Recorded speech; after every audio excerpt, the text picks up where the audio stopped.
अक्टूबर का month start हो गया है फ्रेंड्स। और अगर अभी भी आपके एडेनियम के पौधे में फूल नहीं आ रहे हैं, क्योंकि ये जो टाइम है इस टाइम में एडेनियम हैवी फ्लावरिंग करता है, पूरे गमले में ढेरों ढेर फूल खिलते हैं, लेकिन अगर किसी वजह से अभी तक आपके एडेनियम में फूल नहीं आ रहे हैं, कलियां नहीं बन रही हैं, तो आप क्या काम कर सकते हैं जिससे आपके पौधे में ज़बरदस्त फ्लावरिंग होती रहे। तो चलिए वीडियो को स्टार्ट करते हैं। Hey guys, this is Shagufta and you are watching my new garden. देखिए फ्रेंड्स, एडेनियम आपका एक समर ग्रोइंग प्लांट होता है जो कि फरवरी से लेके हमारे यहाँ, क्योंकि गर्मी ज़्यादा पड़ती है तो हमारे यहाँ दिसंबर मिड तक एडेनियम में ग्रोथ भी होती रहती है और इसमें फ्लावरिंग भी होती रहती है।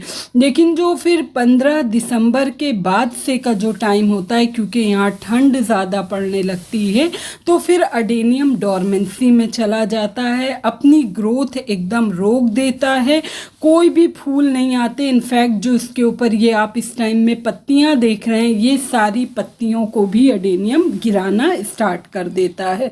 तो इस टाइम में आप ऐसा क्या काम करें आपके पौधे पे। देखिए मेरा एक इधर ये वाला एडेनियम है, इसमें भी देखिए लगातार कली बन रही है और थोड़ा थोड़ा करके वो फूल खिल रहा है। डेली इस तरह से पौधे में फ्लावर्स ओपन रहते हैं।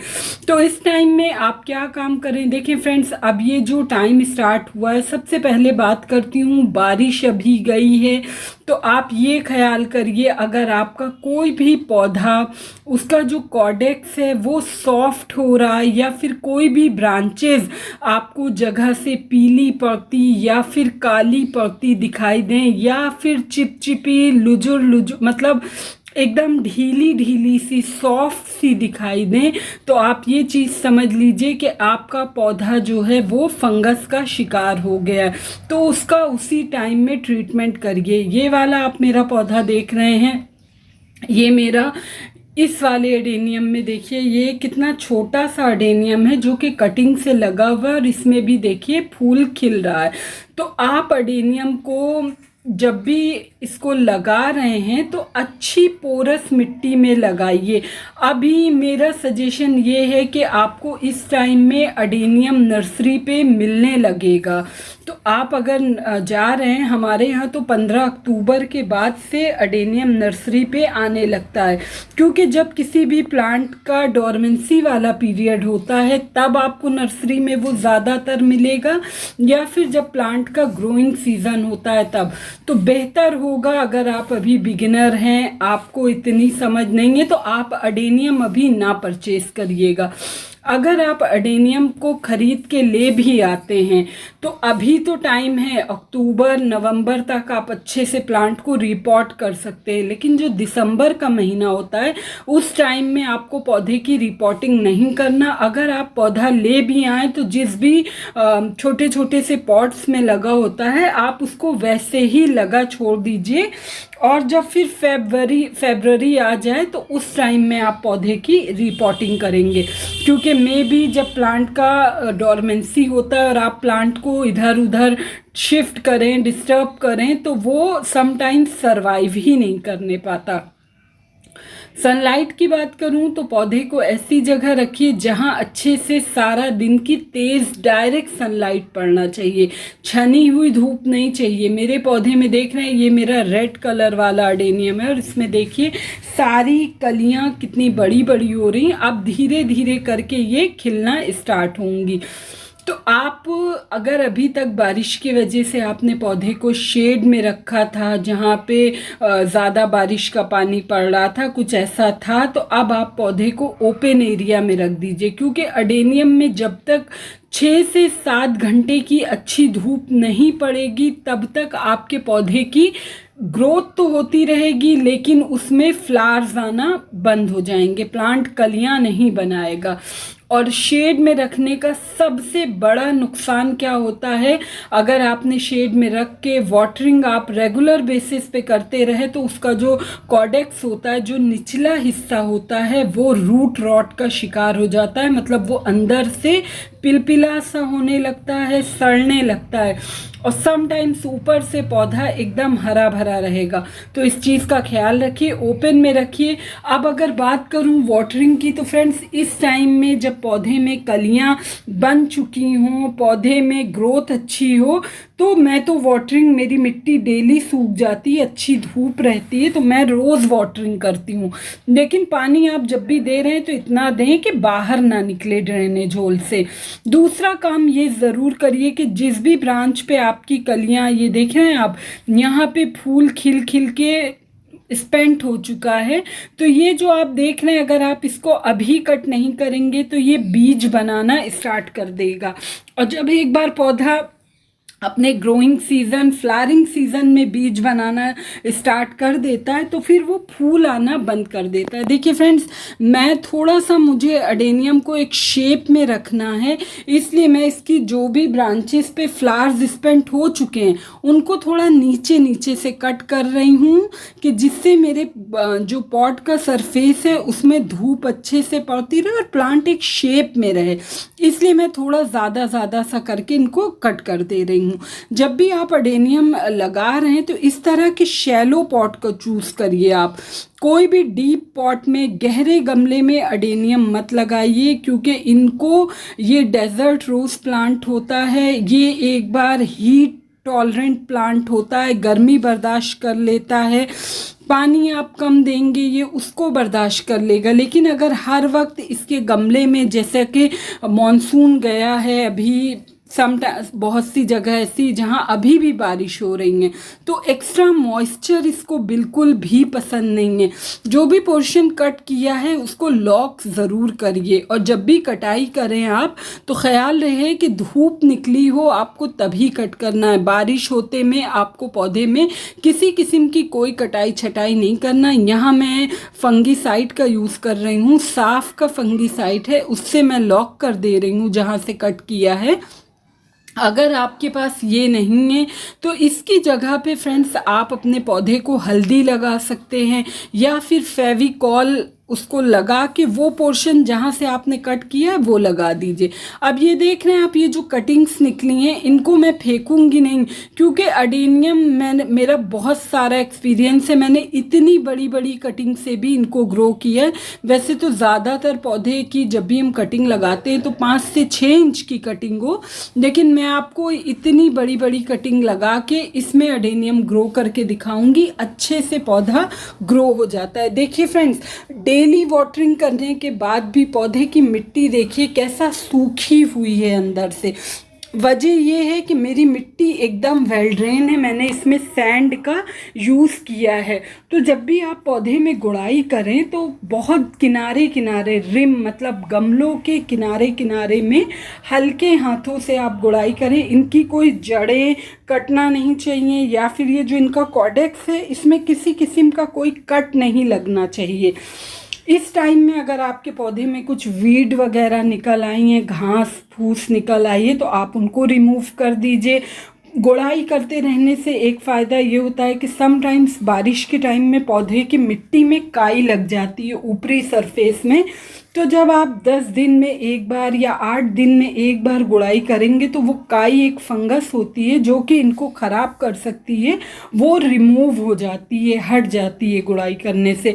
और तीसरी चीज़ ये होती है कि अच्छे से ऑक्सीजन अंदर तक जाती है। कुछ कुछ प्लांट्स की फाइब्रस रूट्स होती हैं जो कि जिनका कोई इतना खास वर्क नहीं होता पौधे में, जब वो रूट्स थोड़ा थोड़ा डैमेज होती हैं तो उनकी जगह हेल्दी रूट्स डेवलप होती हैं और प्लांट की ग्रोथ फास्ट होती है।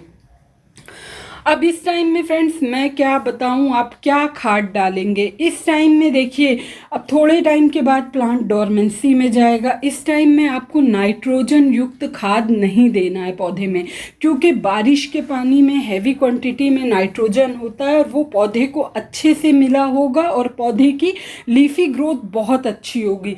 तो इस टाइम में आप पौधे में कोई कंपोस्ट, अगर आपके प्लांट की ग्रोथ अच्छी नहीं है, पौधा बहुत छोटा है, बढ़ नहीं रहा, तो आप थोड़ा बहुत वर्मी कंपोस्ट या काउडंग दे दीजिए, उससे पौधे की ग्रोथ स्टार्ट हो जाएगी। लेकिन मेरा प्लांट क्योंकि अच्छे से हेल्दी है, अच्छे से उसमें लीव्स वगैरह भी हैं, तो मैं नाइट्रोजन वाली खाद कोई नहीं दूंगी। इस टाइम में आपको पौधे को पोटेशियम युक्त खाद देने की ज़रूरत है, जिससे कि प्लांट में लगातार फ्लावरिंग हो। मैंने कुछ टाइम पहले ही अपने पौधे में फीड किया हुआ है बनाना पील्स वगैरह, इसलिए मैं आज की इस वीडियो में खाद नहीं डालूंगी, लेकिन आपको दिखा रही हूँ कि आप क्या दे सकते हैं। ये देखिए, ये MOP पोटैश है, म्यूरेंट ऑफ पोटैश, 50 से 60 रुपए किलो नर्सरी में मिल जाता है। एक केमिकल खाद है, इसका आप यूज़ कर रहे हैं, इसको दो तरह से दे सकते हैं। या तो डायरेक्ट आप पौधे की मिट्टी, हल्की सी मॉइस्ट मिट्टी हो, आप 2 ग्राम तक लेके अच्छे से मिट्टी में दूर दूर आप उस पर स्प्रिंकल कर दीजिए और फिर उसके बाद वाटरिंग कर दीजिए। दूसरा तरीका है फ्रेंड्स, आप ये 2 ग्राम तक लेके आधा लीटर पानी में डिज़ोल्व कर लीजिए और फिर पौधे में डाल दीजिए। या फिर अगर ये नहीं है, कली नहीं बन रही है, तो मैं तो कहूँगी इस टाइम में बेस्ट है बनाना पील वाटर दीजिए, बनाना पील पाउडर दीजिए, वो अच्छा होता है। या फिर अगर आपके पास ऑर्गेनिक पोटैश है जो कि ग्रैन्यूल्स फॉर्म में आता है, वो आप कुछ 8-10 दाने पौधे की मिट्टी में डाल दीजिए, तो उससे लगातार फ्लावर्स आएगा। एक क्वेश्चन ये है कि इस टाइम में क्या बोन मील पौधे को दे सकते हैं? तो देखिए, बोन मील देना अब अवॉइड करिए। बोन मील फॉस्फोरस का रिच सोर्स होता है। इस टाइम में आप पौधे में बोन मील ना डालिए, कोई भी फॉस्फोरस युक्त खाद ना दीजिए पौधे में, क्योंकि बोन मील एक स्लो रिलीज फर्टिलाइज़र होता है, टाइम टेकिंग प्रोसेस होता है। एटलीस्ट 20 से 25 दिन उसको डिज़ोल्व होने में, धीरे धीरे वो अपना न्यूट्रिएंट रिलीज़ करता है। तो अगर आपने अभी बोन मील डाला बहुत ज़्यादा, तो फिर दिक्कत क्या आएगी कि वो वर्क करना शुरू करेगा 20-25 दिन के बाद, और फिर कोई फ़ायदा नहीं है। इस टाइम में बस आपको अगर फूल चाहिए तो पोटेशियम युक्त खाद आप पौधे में देते रहिए, उससे लगातार फ्लावर्स आते रहेंगे। बस हाँ, ओवर वाटरिंग से अब प्रॉब्लम क्या आती है कि लोगों का कॉडेक्स ख़राब होने लगता है या कॉडेक्स बड़ा नहीं हो रहा। अगर आपका कॉडेक्स बड़ा नहीं हो रहा तो आप बोन मील डाल सकते हैं, क्योंकि फॉस्फोरस वाली खाद से कॉडेक्स बड़ा होता है। कॉडेक्स को बड़ा करने के लिए आप DAP ग्रैन्यूल्स का भी यूज़ कर सकते हैं, उससे भी जल्दी कॉडेक्स बड़ा होता है, मैच्योर होता है और प्लांट की ब्रांचेस भी मजबूत आती हैं। अब मैं आपको दिखा रही हूँ, देखिए इसकी कटिंग आप कैसे लगाते हैं, मैं कैसे लगाती हूँ, जो मेरी कटिंग ईज़िली सरवाइव हो जाती है। ये आप देख रहे हैं, ये कोल्ड ड्रिंक बॉटल है, ये इसमें गार्डन की सॉइल है, रेतीली मिट्टी है, सैंड मिली हुई है, एक हिस्सा सैंड और एक हिस्सा गार्डन सॉइल है। मैंने पौधे की देखिए ये ऊपर की जो भी ब्रांचेस थी, पत्तियां थी, ये सब कुछ निकाल दिए। जो भी पत्तियां थी इस तरह से इनमें लगी, उन सब को मैंने निकाल दिया है। अब ये सिर्फ एक ब्रांच की तरह है, बहुत छोटी है। बहुत से लोगों को होगा कि क्या ये लगेगी, तो बिल्कुल लग जाएगी, बस तरीका सही होना चाहिए। ये मिट्टी आप देख रहे हैं, ये एकदम भुरभुरी मिट्टी है, वेल ड्रेन सॉइल है। इसमें आप जब भी लगाएंगे, पानी डालेंगे, तो पानी फ़ौरन ड्रेन आउट हो जाता है, नीचे होल्स बने हुए हैं। तो बस फ्रेंड्स, इस तरह से देखिए, कटिंग लगाने से पहले मिट्टी को मॉइस्ट कर लेते हैं। मॉइस्ट करने के बाद ये पानी थोड़ी देर में ड्रेन आउट हो जाएगा। इसके बाद हमने जो भी ये कटिंग को कट किया हुआ है, इन सब को देखिए 45 डिग्री एंगल में स्लैंटिंग कट करिएगा। इतनी छोटी कटिंग भी ईजिली ग्रो हो जाती। मैंने कटिंग से बहुत सारे प्लांट लगाए हैं, बस तरीका आपको पता होना चाहिए, कैसे वाटरिंग करना है, सनलाइट रिक्वायरमेंट क्या है, फिर आपकी कटिंग अच्छे से ग्रो होती। सबके निचले पोर्शन में देखिए इस तरह से मैंने फंगीसाइड नीचे और ऊपर दोनों साइड में लगा लिया है। इससे क्या होगा, किसी किस्म का फंगस वगैरह नहीं लगेगा। यहाँ मैं कोई ना रूटिंग हार्मोन में, ना एलोवेरा यूज़ करूँगी, ना फिर कुछ और, बस सिंपली ये फंगीसाइड में डिप करके बस आपको 2 इंच तक के लिए होल कर लेना है, और उस होल में आपको सारी कटिंग एक एक करके प्लेस कर देना है। कटिंग ख़राब क्यों होती है, हम लोग जब कटिंग लगाते हैं तो उसको हिला देते हैं, देखने के चक्कर में कटिंग कुछ ग्रोथ हो रही है क्या है। कभी भी हिलाना नहीं चाहिए, वरना फिर वो एक बार हिल गई तो फिर अच्छे से लगती नहीं है। दूसरी बात ये, कटिंग लगाने के बाद डायरेक्ट आप उसको फुल डे की सनलाइट वाली जगह ना शिफ्ट करिए। कटिंग को हमेशा ऐसी जगह रखिए जहाँ मॉर्निंग की आधा घंटे की अच्छी छनती हुई धूप पड़े इस पे। और उसके बाद फिर आप इसको क्या करेंगे, आप 1 हफ्ते के बाद फिर आप इसको 2 घंटा 2.5 घंटे की धूप ऐसे देना शुरू करेंगे। बस इसमें देखिए इस तरह से लगा के इसको शेड में रखती हूँ। और फिर अब इसमें दोबारा वाटरिंग कभी करूँगी जब मिट्टी ड्राई हो जाए। बस एक छोटी सी इन्फॉर्मेशन थी, होप आपको अच्छी लगी होगी। अच्छी लगी तो प्लीज़ चैनल को सब्सक्राइब करिएगा, वीडियो को लाइक एंड शेयर। मिलती हूँ नेक्स्ट वीडियो में नेक्स्ट टॉपिक के साथ। Till then take care, bye bye.